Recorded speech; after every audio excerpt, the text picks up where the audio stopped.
vamos de inmediato a la entrevista con Marisol Peña, directora del Centro de Justicia Constitucional de la UDD. Marisol, ¿cómo está? Muy buenas tardes.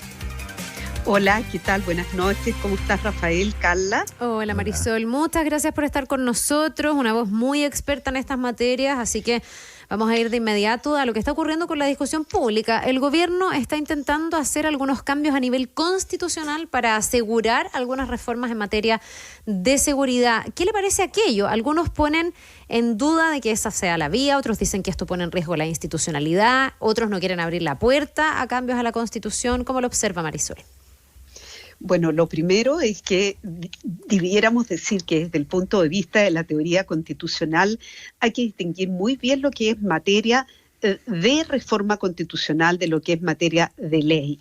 En consecuencia, la idea es que la Constitución se mantenga reducida a los grandes principios, a los preceptos de carácter general, y que sea la ley la que, por ejemplo, detalle los procedimientos, como por ejemplo qué medidas podría tomar Gendarmería con condenados que fueran de alta peligrosidad, como aquellos que se vinculan al crimen organizado y al terrorismo. Entonces, yo diría que ese es el primer criterio.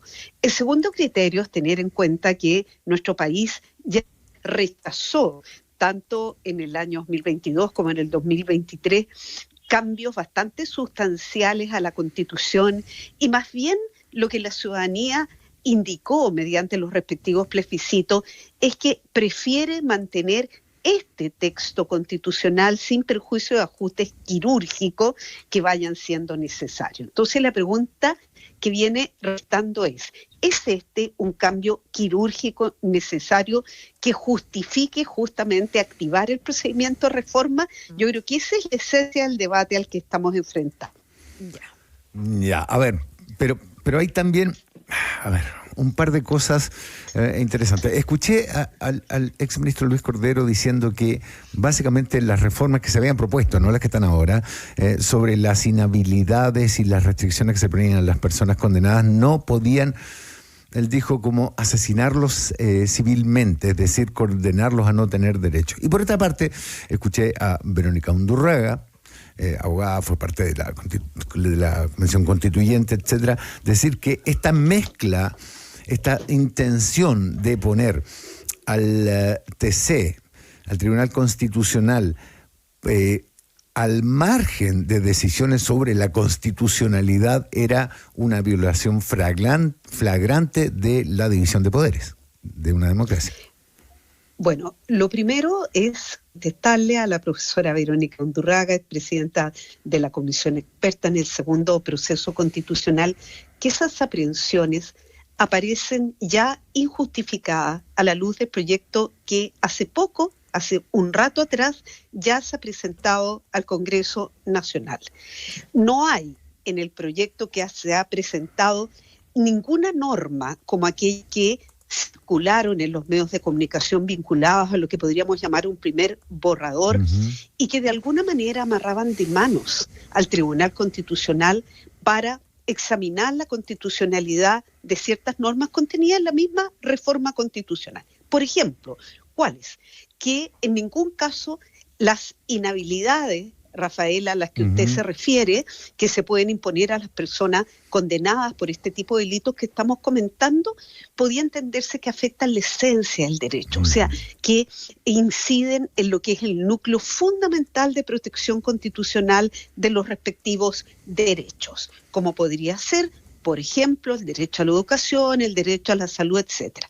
Esa norma que impedía o que salvaba cualquier infracción a la esencia del derecho no la vemos en el proyecto que se acaba de presentar en estos momentos al Congreso Nacional. Ni tampoco vemos algo que seguramente le preocupaba a Verónica Undurraga, y era una norma que se había también trascendido en esta materia, según la cual no era discriminación arbitraria también tratar de un modo particularmente gravoso o más estricto a las personas que estaban privadas de libertad en razón de los mismos delitos que comentamos. Entonces, yo diría que las críticas desaparecen. Y respecto de la muerte civil planteada por el exministro Cordero, yo diría que ahí sí que hay un punto respecto al cual hay que tener precaución. Porque si el proyecto presentado, como lo estoy viendo, insiste en que pueden afectarse por la vía de inhabilidades derechos financiados con prestaciones estatales, como el derecho a la educación, el derecho a la salud, el derecho a la seguridad social, pudieran haber ahí problemas de inconstitucionalidad. ¿Por qué? Desde luego la Constitución establece que nunca se puede imponer como pena la pérdida de los derechos previsionales. Y en segundo lugar, desde el derecho internacional de los derechos humanos sabemos que los derechos sociales tienen que ver respecto a una progresividad y no a una regresión. Esto significa, y aquí termino, este punto, que el legislador no puede, menos el constituyente, reducir el nivel de protección elemental que pueda tener un derecho como el derecho a la salud, tal y como lo expresó, por ejemplo, la ministra May Chovalí en días pasados. Ya, pero entonces ahí usted, Marisol, ve que hay uno de los puntos más controvertidos si se quisiera tocar ese tipo de beneficio. El de la salud, hoy día el presidente dijo que no, que eso no iba a ser así, que se iba a atender a los reos si es que tienen alguna afectación de salud. El tema de las pensiones ha estado sobre la mesa y vamos a ver en el fondo cuál es la discusión, pero usted cree que entonces de las cosas controvertidas que van quedando, porque varias se despejaron entre borrador y proyecto, está Así esta. es. Exactamente. Entonces lo que yo digo, Carla, es que vamos a tener que examinar cuidadosamente este proyecto y el encargo que se le viene efectuando ahora a la ley, a una ley especial, que es una ley de quórum calificado. ¿Cómo se va a materializar esto?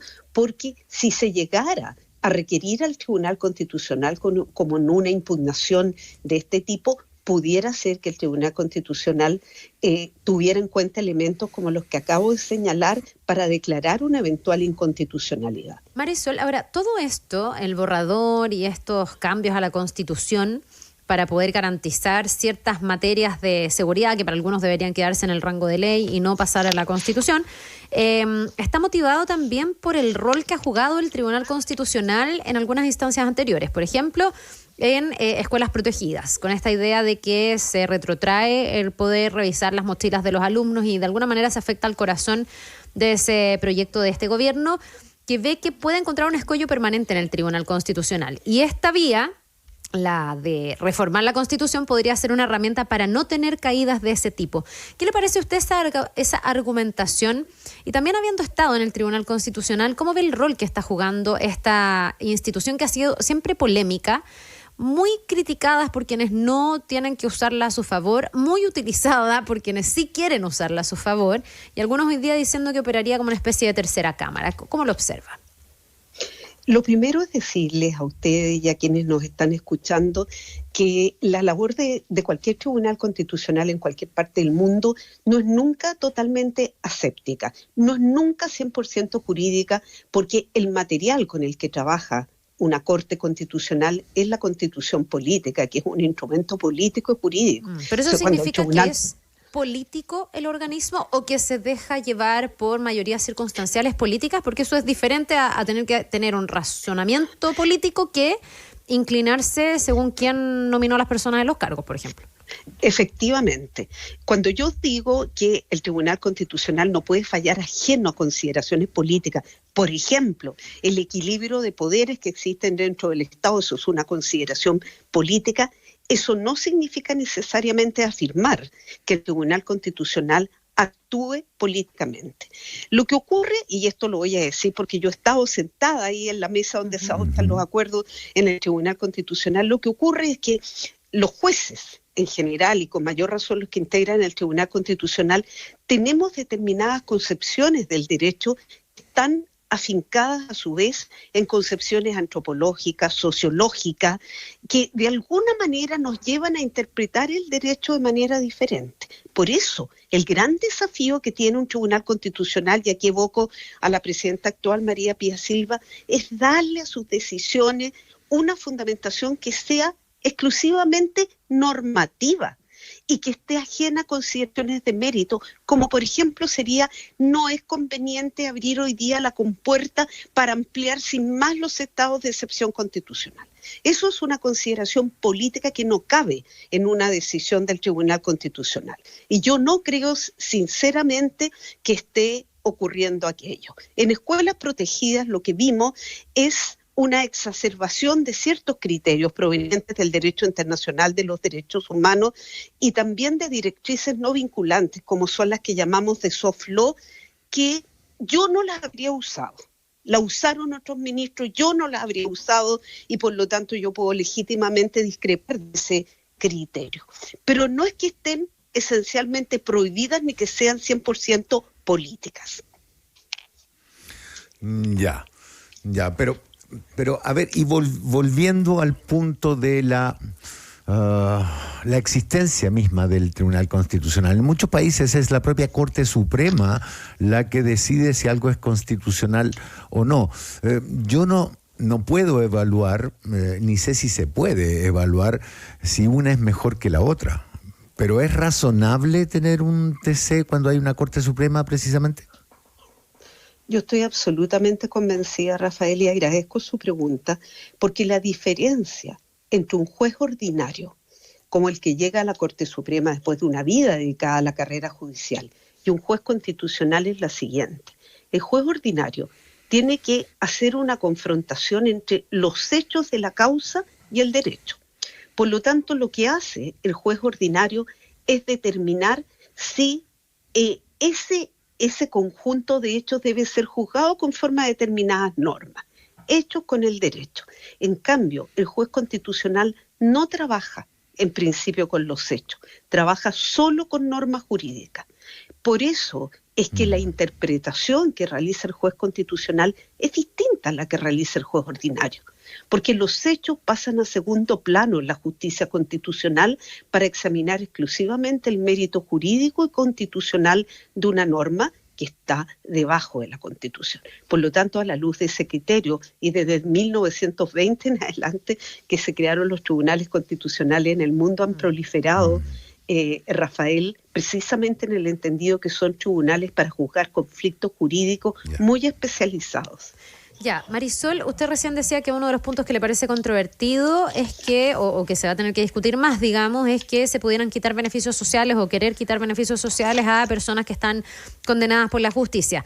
Ese es un punto. Le quería preguntar por otro punto, por ejemplo, la posibilidad de que haya un nuevo estado de excepción constitucional que permitiría que se pueda intervenir focalizadamente, eso sí, a través de las Fuerzas Armadas, territorios o barrios, se ha dicho, que tengan altos niveles de criminalidad sin que se declare un estado de emergencia tradicional. ¿Cómo podría razonar un tribunal constitucional frente a medidas de este tipo? Bueno, yo voy a opinar como profesora, ya no soy integrante del Tribunal Constitucional. A mí me parece que ya la Constitución que tenemos, la Constitución de 1980, es bastante amplia en materia de estado de excepción constitucional. La mayoría de los países tienen 2 estados de excepción constitucionales. En casos de amenaza o peligro externos, que sería el estado de asamblea nuestro, y en caso de peligros internos había ampliamente, que sería el caso del estado de sitio. Nosotros además tenemos el estado de catástrofe y el estado de emergencia. Entonces, desde el punto de vista de la técnica constitucional, uno dice, aquí ya tenemos muchos estados de excepción y este sería un 5º estado de excepción que tendríamos, pareciera que es como mucho. Pero mi segunda razón es que el estado de emergencia que existe hoy día y que permite restringir derechos como la libertad de locomoción y el derecho de reunión, se puede decretar en casos graves de alteración del orden público. En consecuencia, si de lo que se trata es de perseguir graves situaciones de afectación del orden público y también de la seguridad que está mencionada como causal del estado de emergencia en la Constitución, la pregunta es, ¿por qué no modificar simplemente el estado de emergencia y agregarle mayores facultades? Porque lo que vemos y lo que hemos escuchado del proyecto del gobierno es que no bastaría restringir las libertades de locomoción y el derecho de reunión, sino que se exigiría la intervención en otro tipo de derechos, por ejemplo, practicar requisiciones de bienes. Entonces, la pregunta técnica es ¿por qué no se agregan las requisiciones de bienes como facultades propias del estado de emergencia en lugar de introducir un nuevo estado de excepción constitucional? Entonces, yo creo que aquí hay una pregunta de mérito que es legítima y que también va a entrar a tallar este debate. ¿Es necesario realmente incorporar un nuevo estado de excepción y tener 5 estados de excepción constitucionales en forma muy excepcional frente al resto del mundo, o bastaría fortalecer el estado de emergencia? Fortalecer el Estado, bueno, no es una modificación constitucional, sino de un orden legal entonces. Muy bien, ¿perdón? Rafael, sí, perdona, hay una discrepancia. Sí supondría intervenir la Constitución, porque es la Constitución la que dice solo se pueden restringir las libertades de locomoción y reunión. Pero es muy distinto modificar un inciso dentro de lo que hoy día es el estado de emergencia a modificar completo el listado de los estados de emergencia y agregar uno totalmente nuevo. Muy bien. Entonces, Marisol Peña, directora del Centro de Justicia Constitucional de la UDB, muchísimas gracias por el tiempo que nos ha dedicado aquí en la prueba de ADN. Encantada, que tengan muy buena noche. Gracias, muy Marisol. buena jornada Nos para vemos. usted Chao, también. chao.